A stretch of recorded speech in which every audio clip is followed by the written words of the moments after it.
రాష్ట్రంలో కాంగ్రెస్ పార్టీ అధికారంలోకి రావడంతో నామినేటెడ్ పోస్టులపై ఆ పార్టీ లీడర్లు ఆశలు పెట్టుకున్నారు. రాష్ట్ర, జిల్లా స్థాయిలో ఉన్న వివిధ పోస్టుల కోసం జిల్లా లీడర్లు ప్రయత్నాలు షురూ చేశారు. అధికారంలో లేనప్పుడు పార్టీని నమ్ముకొని ఉన్నామని, అధికారంలోకి వచ్చినందున తమకు ఛాన్స్ ఇవ్వాలని కోరుతున్నారు.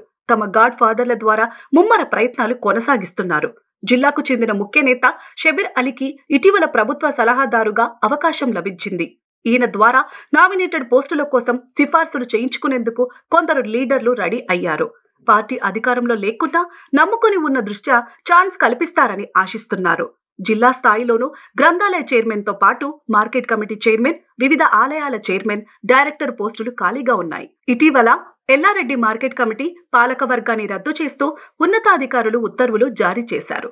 గత ప్రభుత్వ హయాంలో నియమితులైన జిల్లా లైబ్రరీ చైర్మన్, డైరెక్టర్లను తొలగించారు. ఈ పోస్టులు తమకు దక్కుతాయని ద్వితీయ శ్రేణి లీడర్లు నమ్మకంగా ఉన్నారు. అసెంబ్లీ ఎన్నికల్లో బన్స్వాడలో బీఆర్ఎస్, కామారెడ్డిలో బీజేపీ విజయం సాధించాయి. ఈ పరిస్థితుల్లో పార్టీ ఎమ్మెల్యేలు లేని చోట నామినేటెడ్ పోస్టులు ఇస్తే ప్రజలకు దగ్గరయ్యే ఛాన్స్ ఉంటుందని భావిస్తున్నారు. బన్స్వాడలో పార్టీ తరపున పోటీ చేసి ఓడిన ఏనుగు రవీందర్ రెడ్డి నియోజకవర్గంలో విస్తృతంగా పర్యటిస్తూ పార్టీ శ్రేణుల్లో ఉత్సాహం నింపుతున్నారు. జిల్లాలోని 4 నియోజకవర్గాలకు చెందిన లీడర్ల పనితీరు తదితర అంశాలను పరిగణలోకి తీసుకుని నామినేటెడ్ పోస్టులు ఇచ్చే ఛాన్స్ ఉంది.